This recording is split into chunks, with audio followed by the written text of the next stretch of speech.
اعوذ باللہ من الشیطان الرجیم بسم اللہ الرحمن الرحیم الحمدللہ رب العالمین الصلاۃ والسلام علی اشرف الانبیاء والمرسلین سیدنا و نبینا ابی القاسم محمد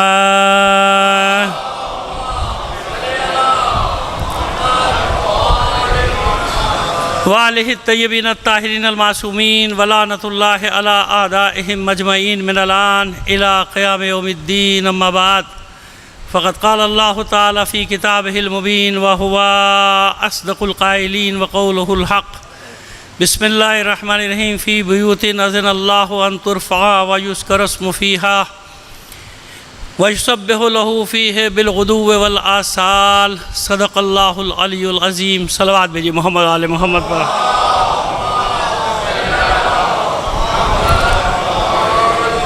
عزیزان محترم، اس عشرہ مجالس کی یہاں ہمارے حصے کی پہلی مجلس سے آپ سے درخواست کریں گے اپنے تمام مرحومین اور خاص طور پر شہدائے ملت کو شامل کر کے ایک سورہ فاتحہ پڑھ کر بخش دیجیے گا۔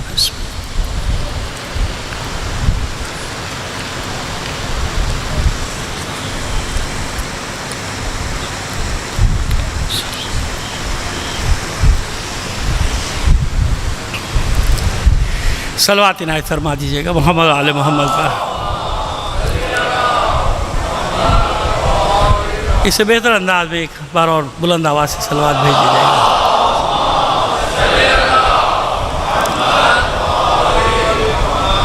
سورہ نور اس کی 36ویں آیت، 35 اور 36ویں آیت، جس کو ہم نے سرنام کلام قرار دیا ہے۔ اس کے بعد بھی، اس کے پہلے بھی ایک آیت ہے، قندیل کا ذکر ہے، ایک چراغ کا ذکر ہے۔ اللہ نور السماوات والارض مثل نورہ کمشکات فیہا مصباح المصباح فی زجاجۃ الزجاجۃ کأنہا، وہ سارا سلسلہ جو چل رہا ہے اسی میں آگے اس کے بعد والی آیت 36ویں آیت میں ارشاد ہوا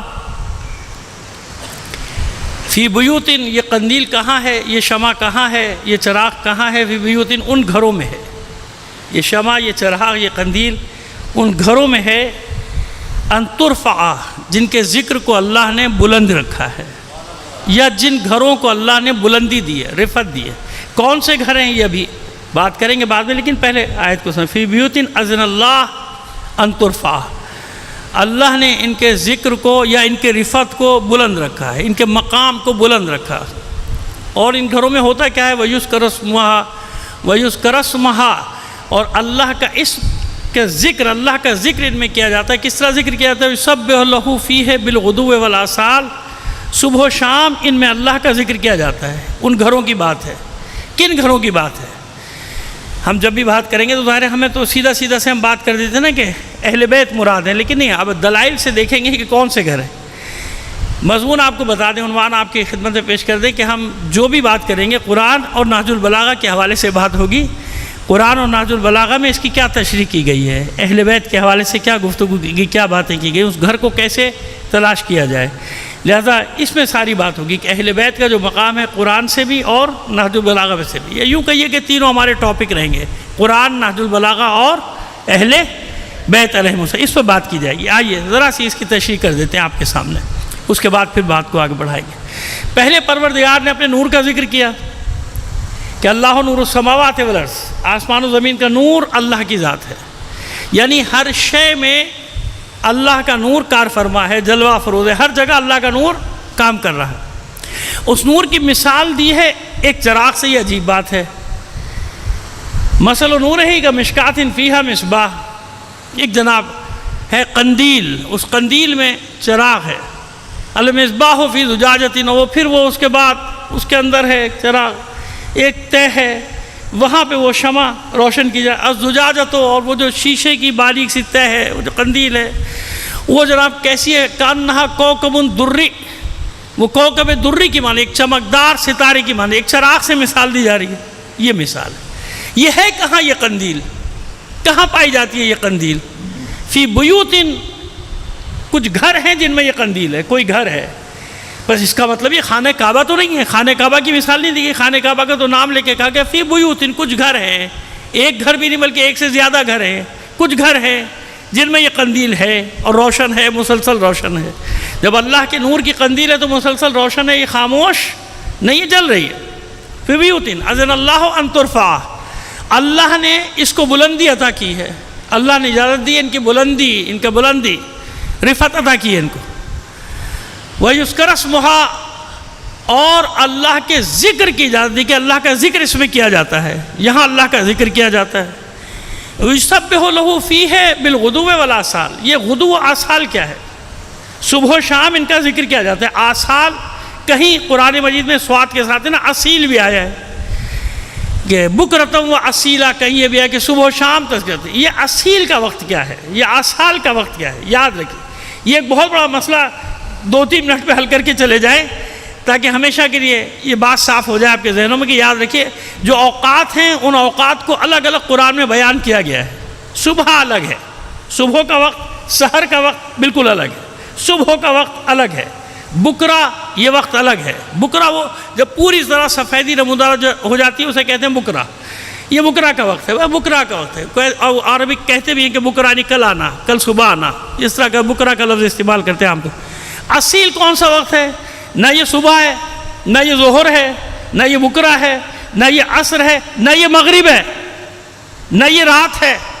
اصیل ایک لفظ ہے، اصیل ایک وقت ہے۔ اصیل کون سا وقت ہے؟ اصیل وقت ہے رات سے پہلے کا، عصر کے بعد کا، رات سے پہلے کا اور عصر کے بعد کا۔ اصیل وہ وقت ہے کہ رات ابھی نہیں ہوئی، رات نہیں ہوئی لیکن سورج غروب ہو رہا ہے، سورج غروب ہو گیا یا ہو رہا ہے، اصیل کا وقت۔ رات کے لیے کون سا لفظ استعمال ہوتا ہے؟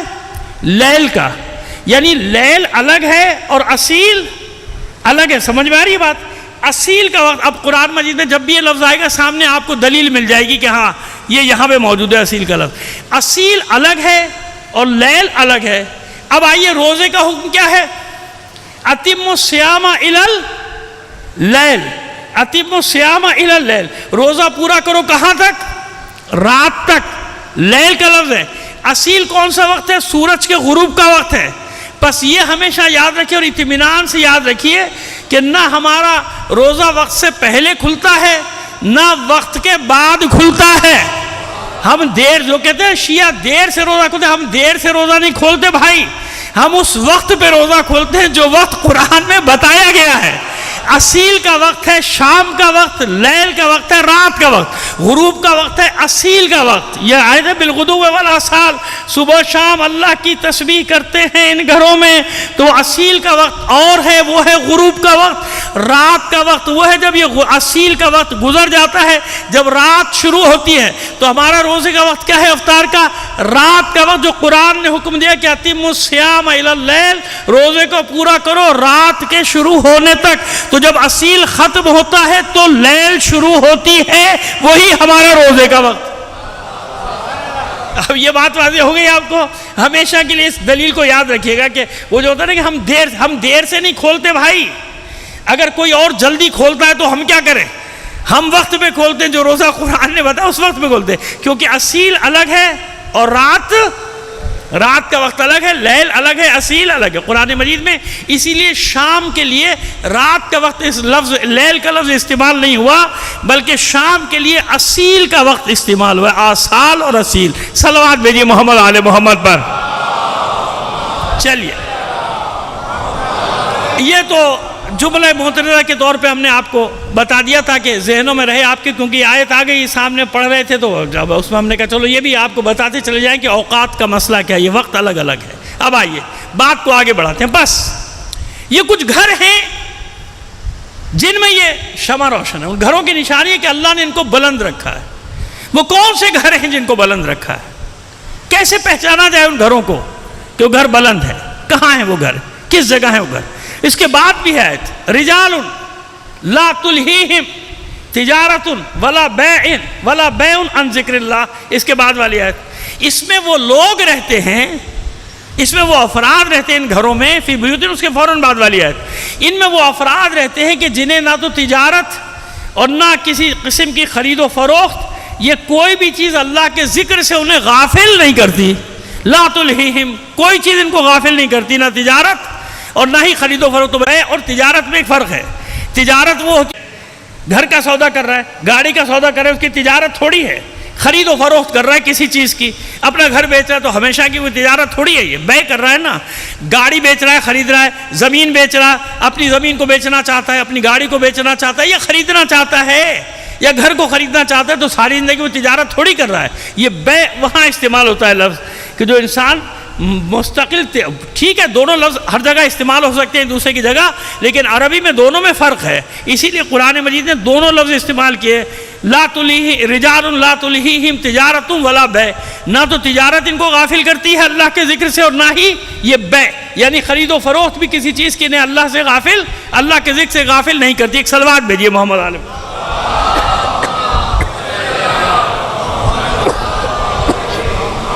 بہتر انداز میں بلند آواز سے ایک صلوات بھیجیے گا۔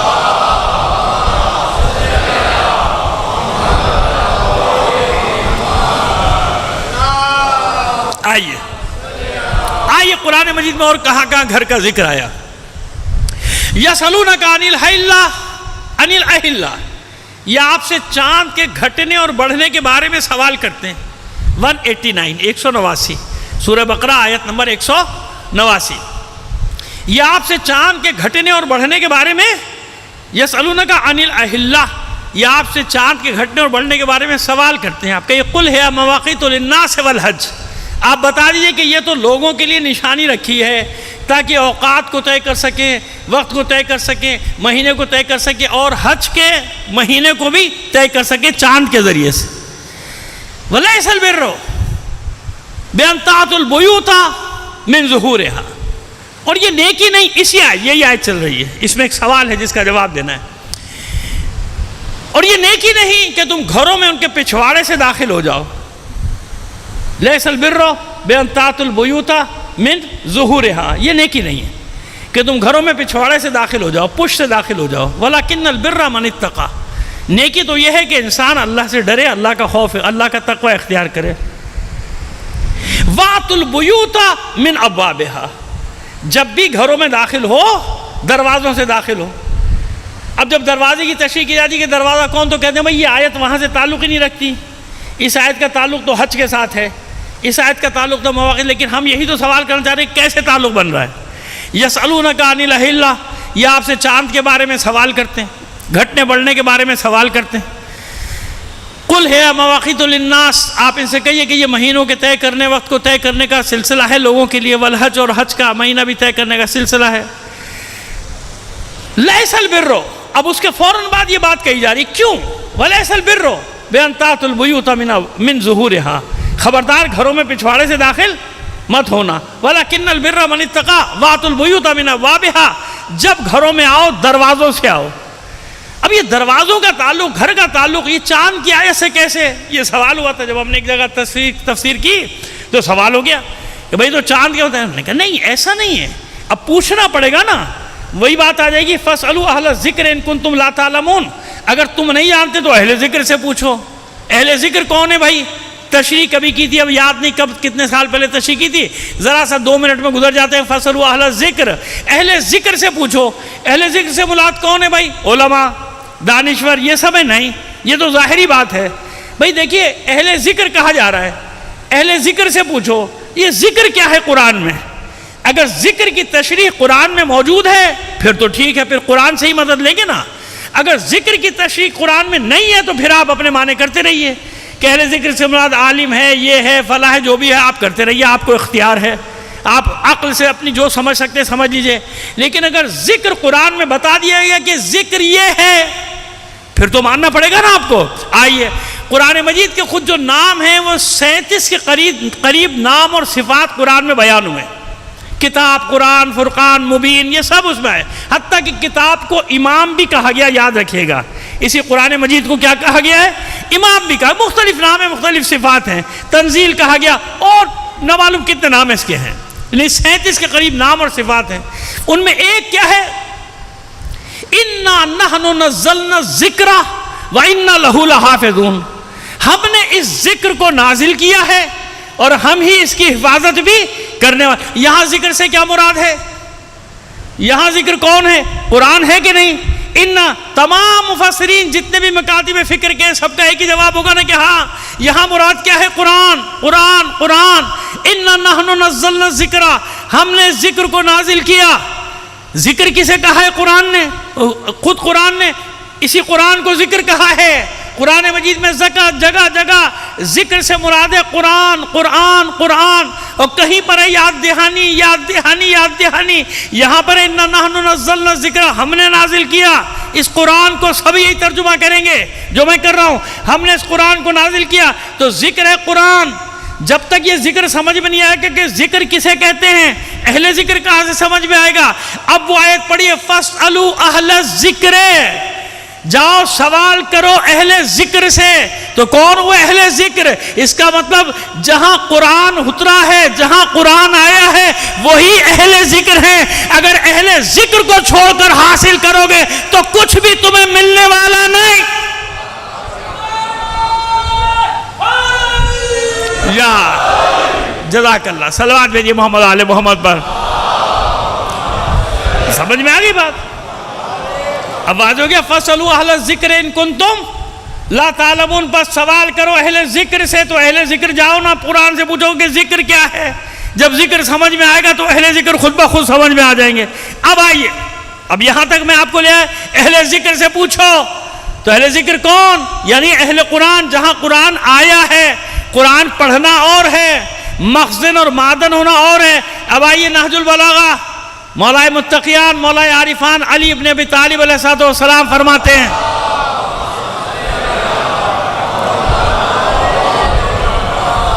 نحن الشعار واصحاب، نحن الشعار والاصحاب والمخزنة والابواب ولا توت البيوت الا من ابوابها ومن اتاها من غیر ابوابها سمع سارقا. آپ فرماتے ہیں مولا کہ ہم تعلق والے، جس کو کہتے ہیں ایک ہوتا ہے شاعر، ایک ہوتا ہے شعار. شعار کا مطلب ہے ہم تعلق والے، قریبی جو نہیں ہوتے تعلق. اگر ہم اردو میں سمجھانا چاہتے ہو یہ بھائی میرے رشتہ دار ہیں، میرے قوم میرے قبیلے کے ہیں، اس کو کہتے ہیں نحن الشعار. یعنی ہم ہیں وہ لوگ جن کا قریبی تعلق ہے دین کے ساتھ، اللہ کے ساتھ، رسول کے ساتھ. اور ہم اس کے ساتھی ہیں، کس کے؟ دین کے، رسول کے، اللہ کے. نحن الشعار والاصحاب، ہم سے زیادہ قریبی تعلق کسی کا نہیں ہے اس دین سے. ہم سے زیادہ کوئی ساتھی نہیں ہے اس دین کا، اللہ کا، رسول کا. ہم ساتھی ہیں، ہم قریب والے ہیں، ہم تعلق والے. والمخزنۃ والابواب، اور ہم ہی اس کے خزانے دار ہیں. کس کے؟ یعنی دین کے خزانے دار ہمیں. دوسری جگہ فرمایا موضع سرہ، ہم اللہ کے رازوں کے امین ہیں. اللہ کے جو راز ہیں اس کے امین ہیں، اس کے خزانوں کے مخزن ہیں. یعنی ہم مخزن ہیں، جہاں اللہ کے خزانے ہیں دین کے، وہ ہم ہیں. ہم لوگ ہم یہاں فرماتے ہیں نحن الشعار والاصحاب، ہم قریبی تعلق والے، ہم ساتھی دین کے، قرآن کے، رسول کے ہم لوگ ہیں. اور ہم ہی وہ ہیں جو خزانہ ہے دین کا. والمخزنۃ والابواب، اور ہم ہی دین کے دروازے ہیں. ہم کون ہیں؟ ہم ہی دین کے دروازے. اب اس آیت کو آپ کوڈ کرتے ہیں لفظ بدل کے، اور یاد رکھو ولا تؤت البیوت، گھروں میں نہیں آیا جاتا. ولا تؤت البیوت الا من ابوابها، سوائے اس کے کہ دروازے سے آؤ. یعنی دروازوں کے علاوہ کہیں سے بھی گھروں میں داخل ہونے کی اجازت نہیں ہے. مولا فرماتے ہیں وہی آیت کو حوالہ، آیت کے لفظ نہیں اور لفظ بلفظ، یعنی آپ اس مفہوم کو نقل کر رہے ہیں. ولا تؤت البیوت الا من ابوابها، گھروں میں داخل نہیں ہوا سکتا، نہیں ہوا جا سکتا سوائے دروازوں کے.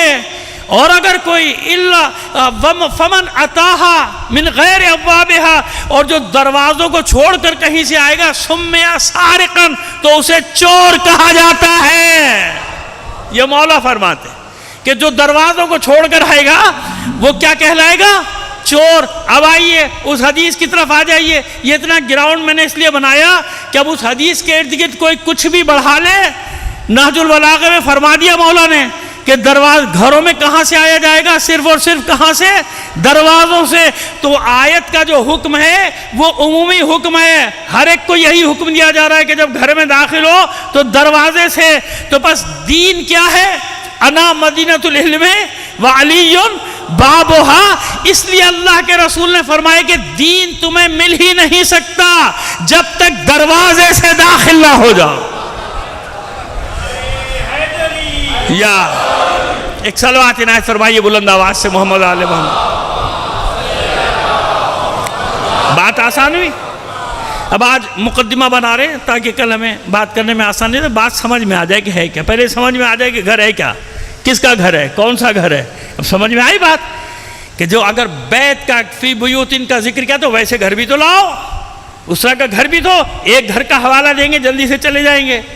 ابھی تھوڑے دن پہلے تو حج گزرا ہے نا، ابھی تو حاجی آ ہی رہے ہیں ہمارے، تو آگے باقی ابھی آ ہی رہے ہیں، اور 10 دن تک ابھی فلائٹ ہیں ان کی، جو میری معلومات ہیں ابھی تو آ رہے ہیں، مسلسل آئے جا رہے ہیں حاجی، آ رہے ہیں نا حج کر کے۔ طواف آپ بھی دیکھتے ہیں، اب تو کوئی ایسی چیز نہیں رہی، ٹی وی پہ سبھی دیکھ رہے ہیں طواف۔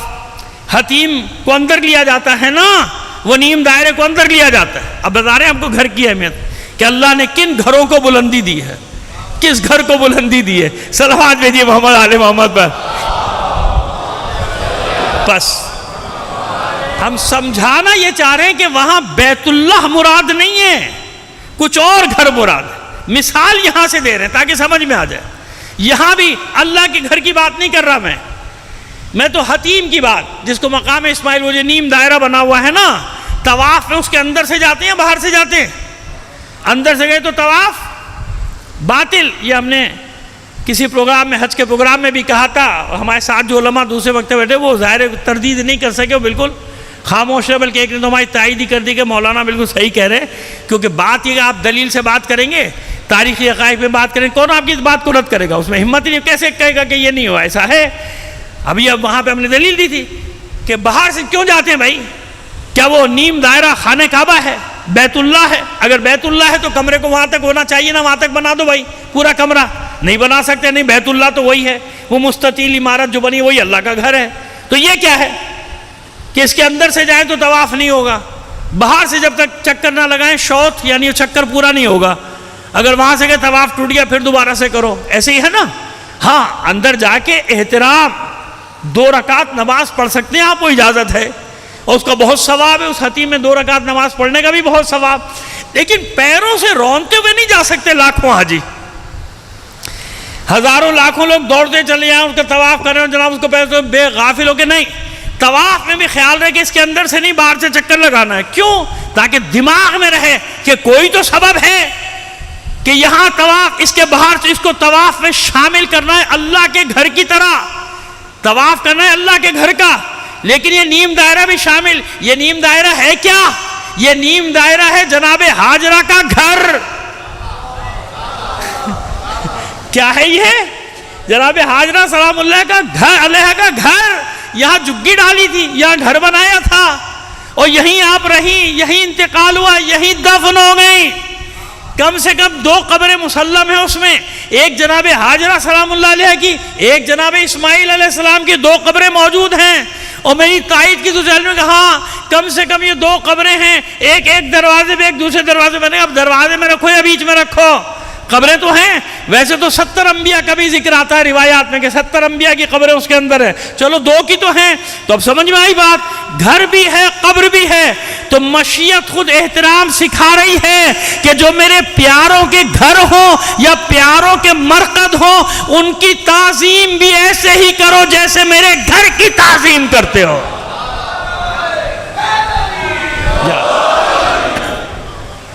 صلوات اللہ۔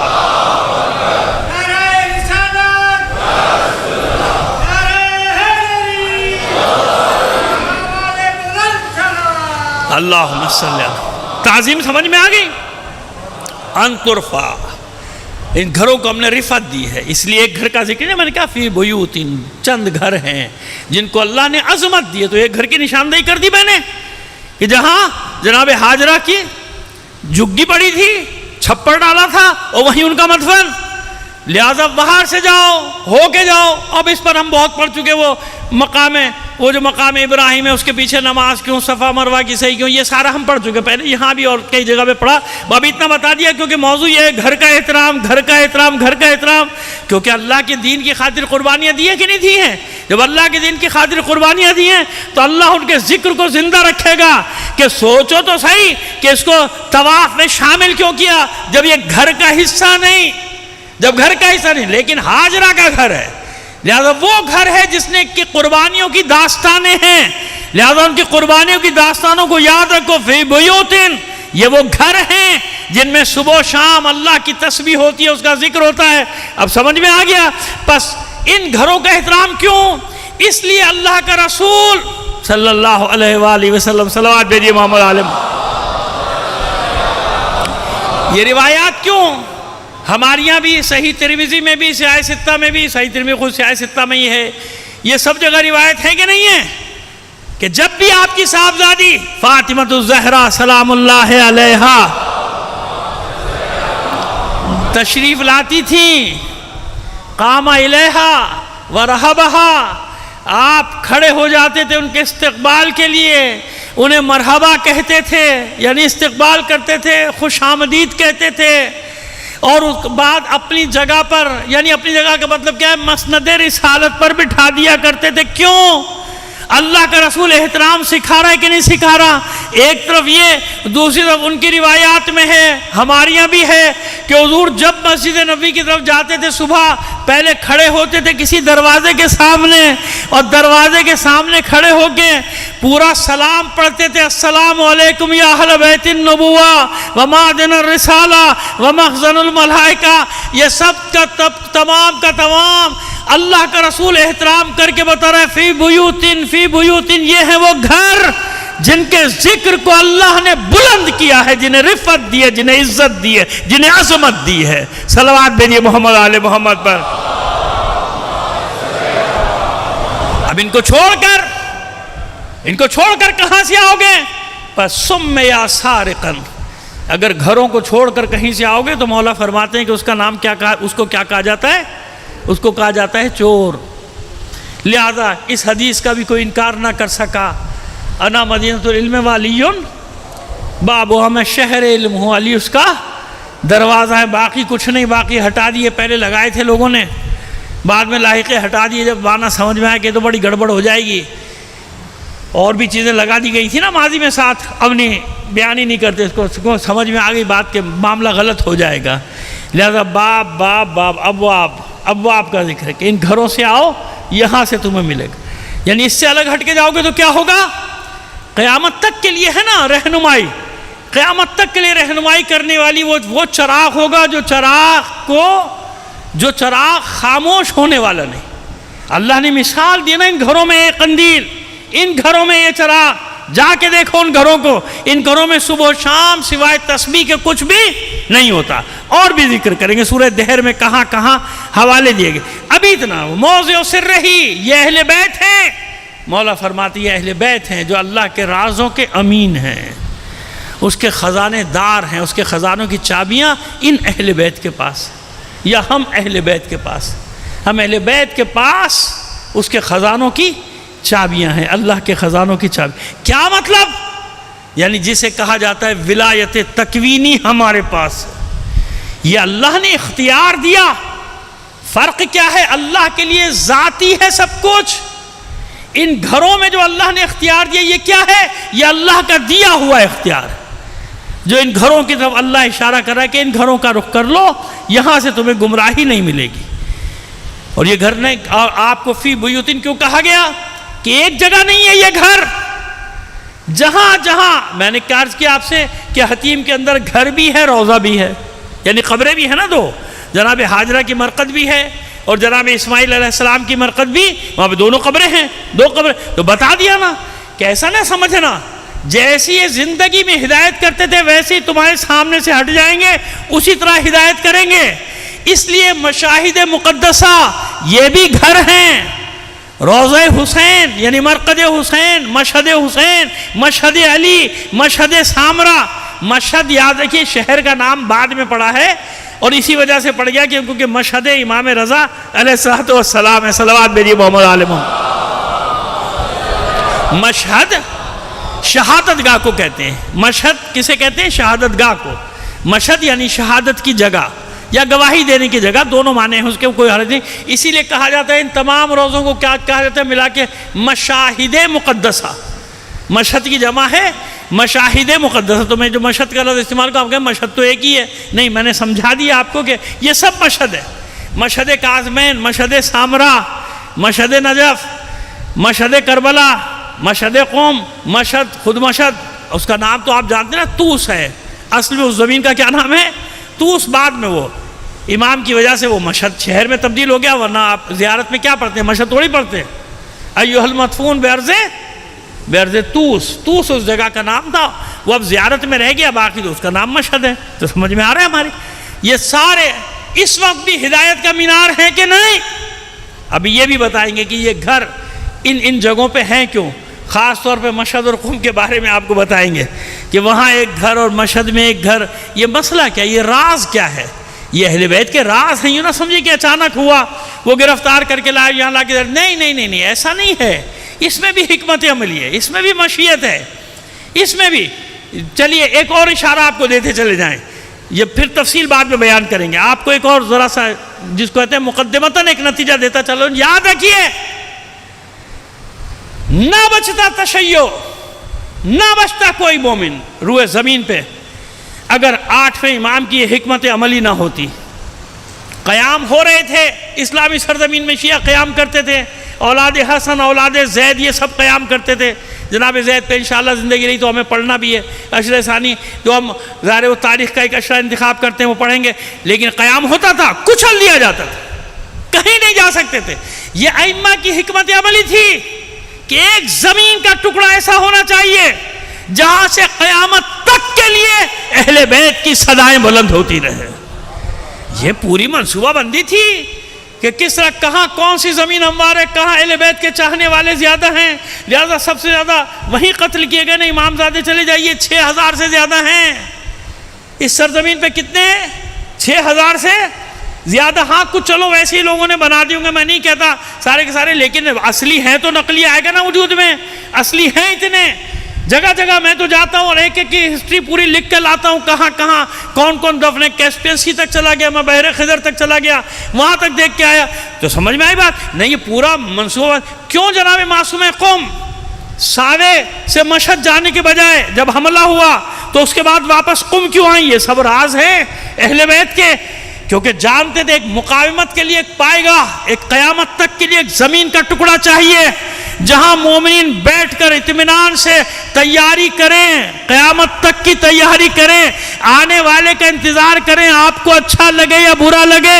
آج دنیا کی زمینوں میں، دنیا کے علاقوں میں بے شک چھوٹا سا نظر آنے والا ٹکڑا صحیح، لیکن ساری دنیا کی سامراجی طاقتوں کو للکار تو وہیں سے جا رہی ہے نا۔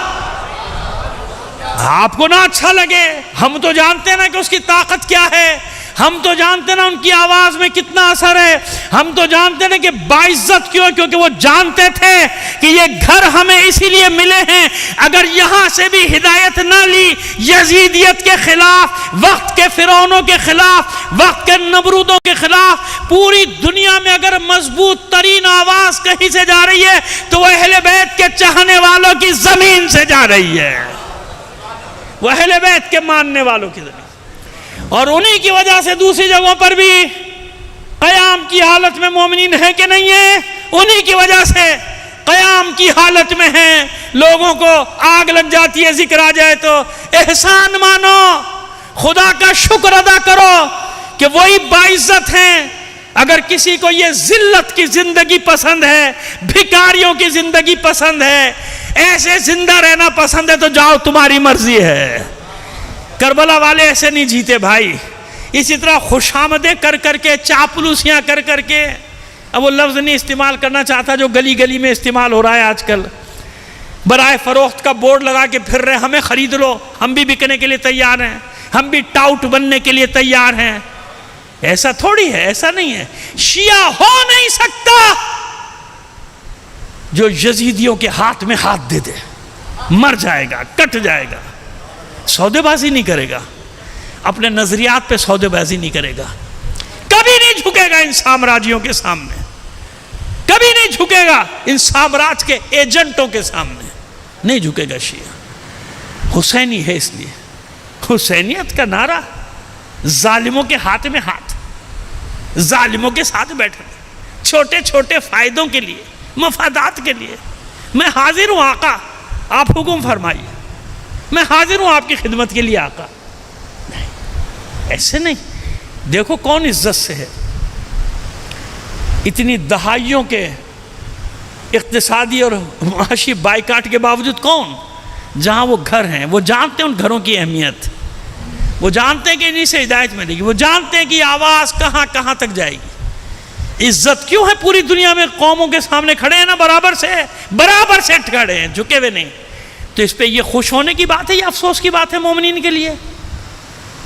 ان کے چاہنے والوں کا قطع زمین پوری دنیا میں عزت کے ساتھ سر اٹھا کے جی رہا ہے، کھڑے ہیں نا، مشکلات میں بھی کھڑے ہیں، کیا کیا ان پہ مسلط نہیں کی گئی مصیبتیں، ایک کے بعد ایک، ایک کے بعد ایک، ایک کے بعد ایک، داخلی انتشار کتنا بڑا، پوری دنیا خوش، اپنے گھر کی خبر نہیں ہے، وہاں کی فکر منا رہے ہیں، اپنا پتہ نہیں کہ قوموں میں کہاں کھڑے ہو، کتنے مقام پہ کھڑے ہو، ان کا ہوش نہیں ہے، خوش ہو رہے ہیں کہ وہاں جھگڑا ہو رہا ہے، وہ ختم ہونے والا ہے انقلاب، وہاں جھگڑا ہو گیا، وہاں شہروں میں یہ ہو گیا، پھر ارمانوں پہ اوس پڑ گئی، کیا ہوا؟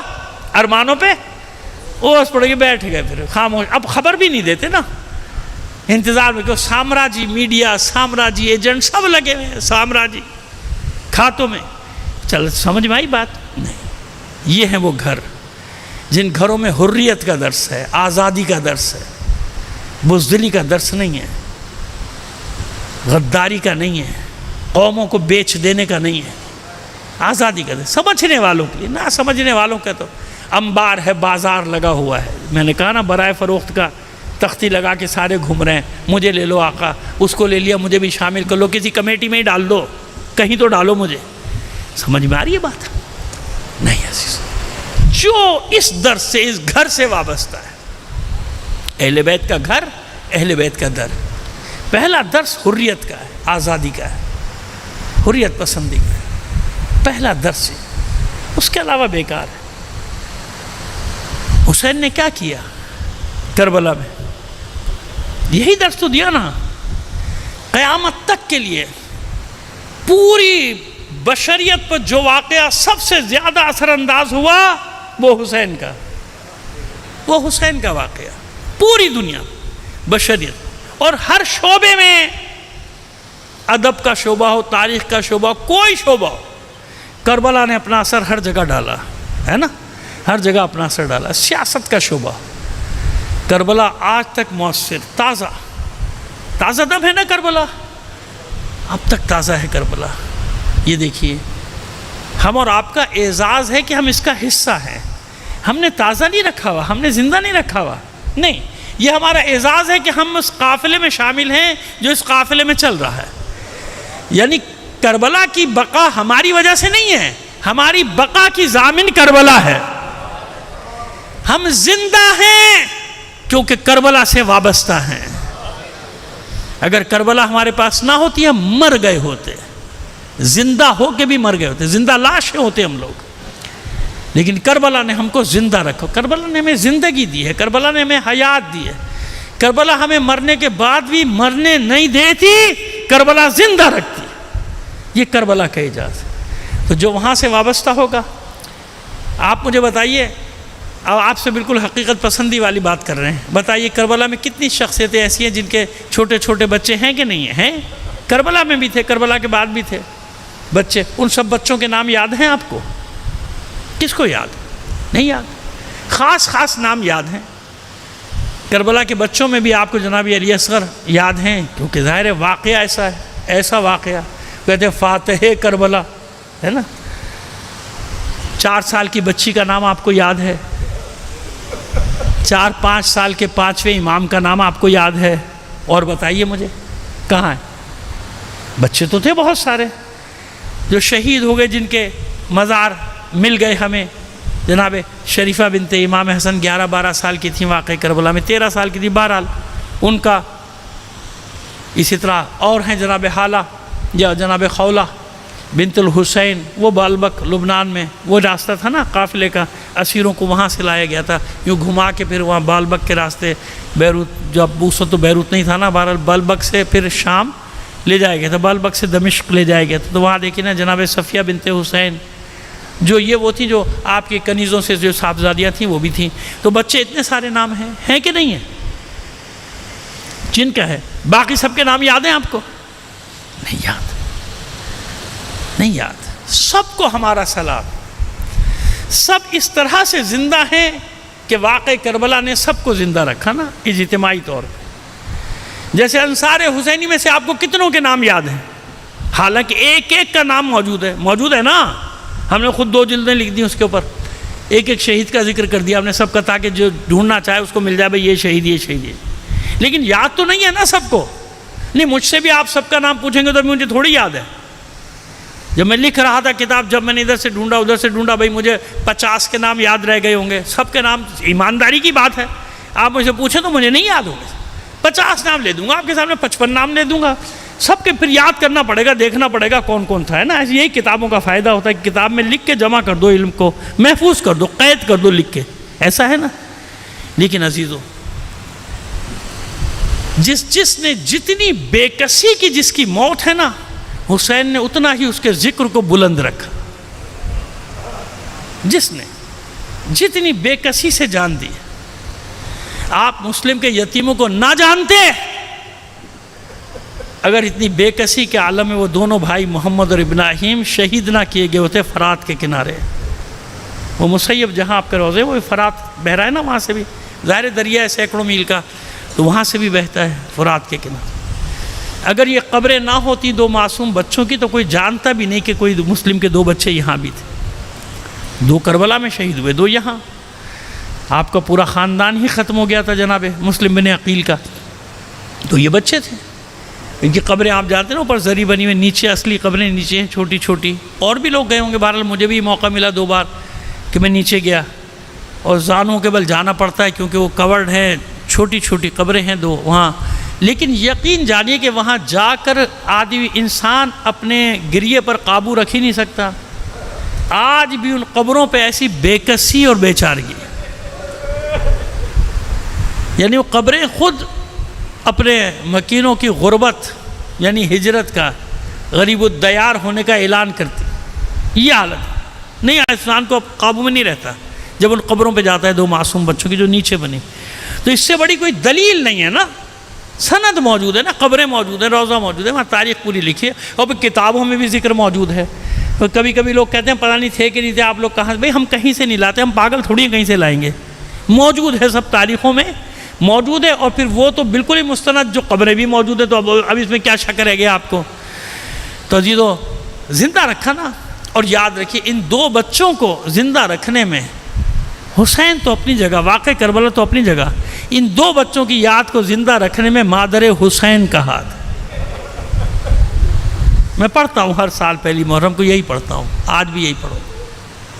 مصاب ہوں گے آپ انشاءاللہ. ان 2 بچوں کی یاد کو زندہ رکھنے میں خود مادر حسین کا حصہ ہے، خود مادر حسین. ورنہ شاید تاریخ میں گم ہو گئے ہوتے یہ بچے، جیسے اور کردار گم ہو گئے، یہ بھی گم ہو جائے. کیوں؟ پہلے تو آپ یہ تصور کیجئے نا کہ کربلا میں ہر شہید کے سرانے حسین کی ماں آئی کہ نہیں آئی. خاص طور پہ جو ہاشمی شہید ہیں ان کے سرانے تو آئے گی نا. کیسے ہو سکتا ہے عباس کے شانے کٹیں زہرا نہ آئے، علی اکبر کے برچھی لگے فاطمہ نہیں آئی، قاسم کا لاشا پڑا ہو فاطمہ نہیں آئے، اور نہ محمد کے سرحانے فاطمہ نہیں آئے، علی اصغر کے لیے فاطمہ نہیں آئی. پھر حسین کے لیے تو میرا کہنا آپ کے سامنے سورج کو چراغ دکھانے کے مترادف ہے. ظاہر ہے کہ حسین سرانے گود میں ایسے ہی ہے نا. بس کیسے ہو سکتا ہے کہ مسلم کے یتیم قتل کیے جائیں اور حسین کی ماں ان غریبوں کا ماتم کرنے نہ آئے ان کے سرحانے؟ اس لیے میں عرض کر رہا ہوں کہ حسین کی ماں، حسین کی ماں، حسین کی ماں، تاکہ کوئی بھولے نہیں، میرے مسلم کے یتیموں کو نہ بھولے۔ وہاں تو میں تھی کربلا میں، ان بچوں کے پاس، ان بچوں کا آپ دیکھیں نا، ہے بھی تو عجیب کہ ان بچوں کا معلوم ہی نہیں مسلم کو کہ میرے بچے گئے کہاں۔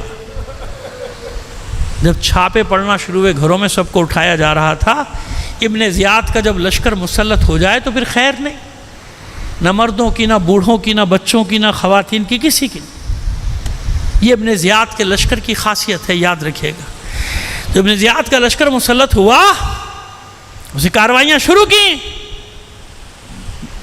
یہ دونوں بچے گرفتار ہوئے کسی گھر سے اور ان کو تہہ خانے میں ڈال دیا گیا۔ زندان اس وقت زیر زمین ہوا کرتے تھے زیادہ تر، جہاں سخت قید رکھنی ہوتی تھی۔ ان بچوں کو نہیں معلوم واقع کربلا ہوا نہیں ہوا، کیونکہ بعض روایتوں میں ہے کہ واقع کربلا سے پہلے نکال کے ان کو قتل کیا گیا، یعنی ذی الحج کے آخری دنوں میں، بعض میں کہ نہیں واقع کربلا کے بعد، یعنی عاشورہ کے بعد۔ بہرحال جو بھی ہے ہوا، ایسا ہوا کہ بچوں نے جب داروغہ زندہ سے بات کی تھی کہ بھائی ہم رسالت خاندان رسالت کے چشم و چراغ ہیں، وہ پیروں میں پڑ گیا تھا، رو رہا تھا کہ مجھے نہیں معلوم تھا اتنے دنوں تک، تم نے بتایا کیوں نہیں؟ میں تم پر یہ ظلم نہیں کر سکتا، جاؤ تم آزاد ہو، کھول دیا تھا زندہ۔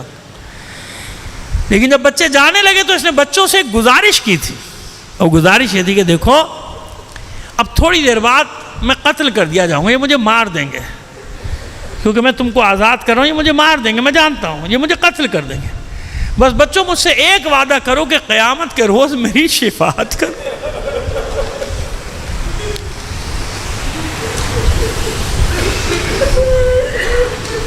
قیامت کے دن میری شفاعت کرو، میرے ضامن بنو گے۔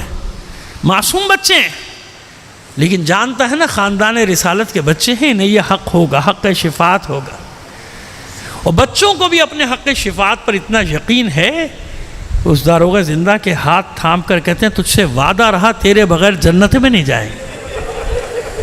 خوش ہو گیا، دعائیں چلا گیا کہ دیکھو بچوں، رات ہونے سے پہلے کوفے سے دور نکل جانا، کیونکہ جیسے یہ خبر پھیلے گی کہ تم زندان سے فرار ہو گئے ہو، مجھے تو مار دیں گے، لیکن تمہاری تلاش میں چاروں طرف آدمی دوڑ جائیں گے تمہیں ڈھونڈنے کے لیے۔ بچے زندان سے نکلے، لیکن بہرحال تقدیر میں تو کچھ اور لکھا ہے۔ کوفے سے تو نکل گئے، 30-40 کلومیٹر ہے نا مسیب، 30-40 کلومیٹر دور نکل گئے جہاں جو ان کی قبریں ہیں، نکل گئے۔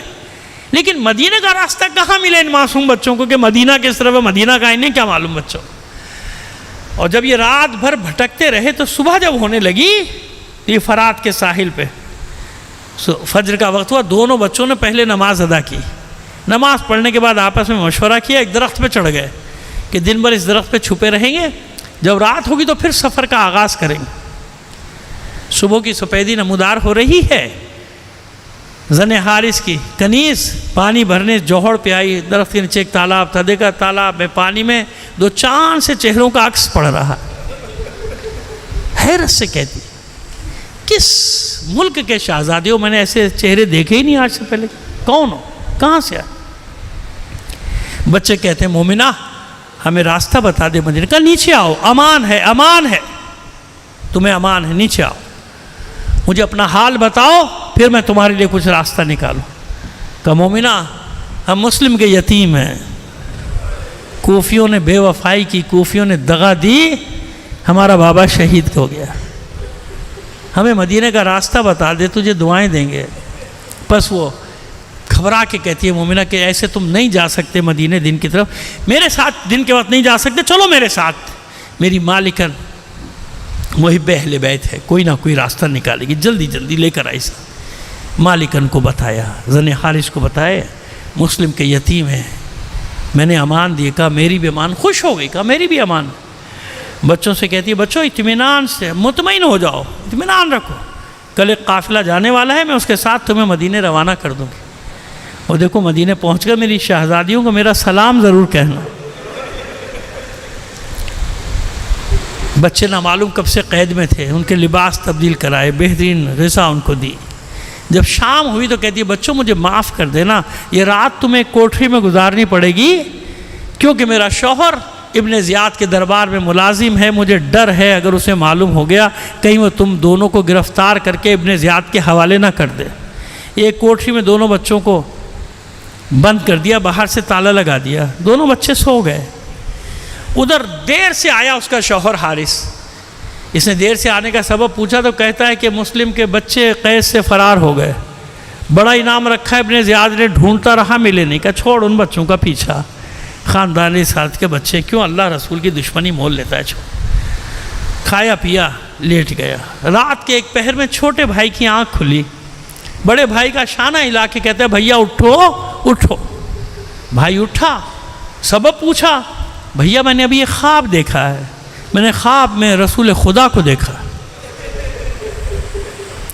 ہمارے بابا ان کی خدمت میں آئے ہیں، اللہ کا رسول سوال کر رہا ہے مسلم بچوں کو کہاں چھوڑ آئے ہو؟ ہمارا بابا رو رو کر کہہ رہا ہے اللہ کے رسول میرے بچے ابن زیاد ملعون کی قید میں ہیں۔ تو اللہ کے رسول نے سینے سے لگا کے کہا مسلم اطمینان رکھو، تھوڑی دیر میں تمہارے بچے تمہارے پاس آنے والے۔ بڑا بھائی کہتا ہے بھیا میں نے بھی یہی خواب دیکھا۔ دونوں بھائیوں کو اپنی شہادت کا یقین ہوا اور ایک دوسرے کے گلے میں باہیں ڈال کے زار و قطار رونا شروع کر دی۔ اب جو گریے کی صدائیں بلند ہوئیں، حارث ملعون کی آنکھ کھلی، تلوار لے کے دوڑا کوٹری کی طرف، بچوں کے رونے کی آواز آتی ہے، مومنہ گھبرا کے دوڑتی ہے پیچھے پیچھے، پڑوس میں کسی کے بچے ہوں، کہتا ہے نہیں یہ میرے گھر سے آواز آ رہی۔ آگے بڑھا، قفل پہ وار کیا، تلوار کا قفل ٹوٹ گیا، ٹھوکر مار کے اندر داخل ہوا، دروازہ کھول کر کیا دیکھا؟ دونوں بچے گلے لپٹے۔ غصے میں آگے بڑھا، سارا دن تمہیں تلاش کرتا رہا، میرے گھر میں ہی چھپے ہوئے ہو۔ اس نے جو ٹھوکروں سے مارنا شروع کیا، بچوں کے دانت ٹوٹ گئے، نکسیر جاری ہو گئے، چہرے لہو لہان اور ٹھوکریں مارتا جا رہا۔ معصوم بچے رسی سے دونوں کے پیر باندھے گھسیٹتا ہوا لے کر چلا بے دردی سے، ضرور قتل کروں گا تم دونوں کو، ضرور قتل کروں۔ مومنہ پیچھے پیچھے، میں تجھے اس سے زیادہ انعام دوں گی، ان بچوں کو میں نے امان دی تھی، چھوڑ دے۔ کہا نہیں چھوڑوں گا تو نہیں، کیونکہ مجھے ابن زیاد کی خوشنودی بھی منظور ہے، میرا منصب بڑھے گا، میرا عہدہ بڑھے گا۔ غلام بھی ساتھ ہے، بیٹا بھی ساتھ ہے، لایا فرات کے ساحل پہ، اس مقام پہ جہاں آج قبریں ہیں دونوں شہزادوں کی، یہاں پر لے کر آیا۔ غلام کو حکم دیا قتل کر دے ان دونوں کو۔ غلام آگے بڑھا، بڑے شہزادے نے کہا بلال حبشی کی قوم سے ہے۔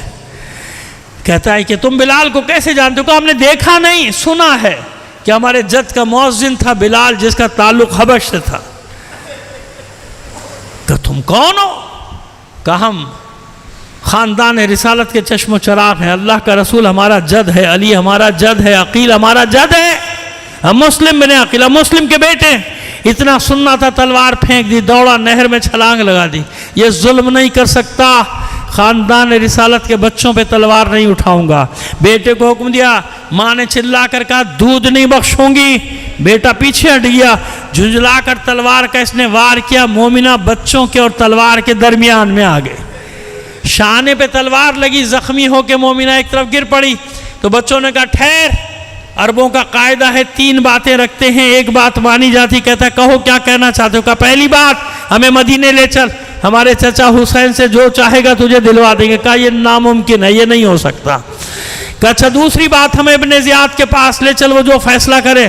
کہا یہ بھی نہیں کروں گا، تم اتنے کم سن ہو، ابن زیاد کو تم پہ ترس آ جائے گا، وہ چھوڑ دے گا، میرا انعام رہ جائے گا۔ کہا اچھا پھر بس اتنا کر، ہمیں 2 رکعت نماز پڑھنے کی اجازت دے دے۔ مسلم کے یتیم قیامت تک آنے والے اہل بیت کے چاہنے والوں کے بچوں کو سبق دے کر جا رہے ہیں۔ بچے کہتے ہیں اچھا ہمیں نماز پڑھنے دے۔ بچوں نے نماز شروع کی۔ اس ملعون نے، بڑا بھائی سجدے میں تھا، گردن پہ تلوار کا وار کیا، سر کو تن سے جدا کر دیا۔ اپنے ساتھ ایک بوری تھیلا لایا تھا، اس میں سر کو ڈالا، جسم کو نہر کے حوالے کیا۔ چھوٹا بھائی کروٹیں بدلنے لگا بڑے بھائی کے خون میں، چلا کر کہتا ہے بھیا جانا مت، مجھے چھوڑ کر نہ جانا۔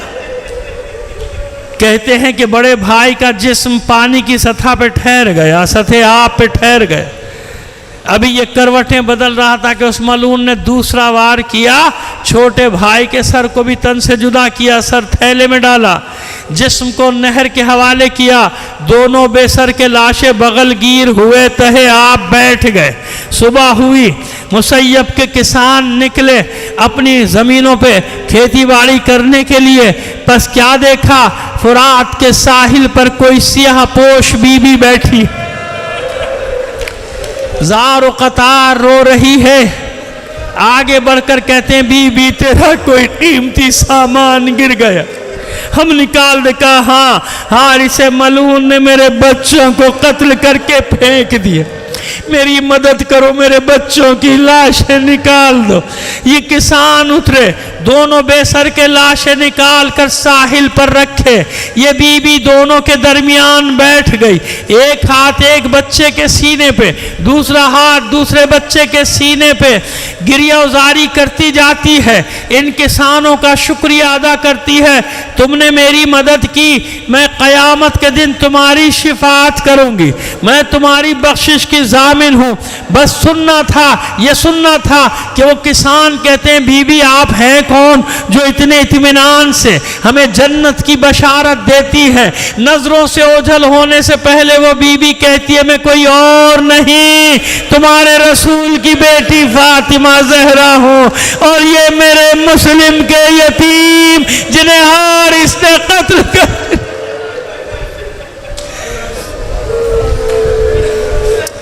لعنت اللہ علی القوم الظالمین وسيعلم الذين ظلموا أيّ منقلب ينقلبون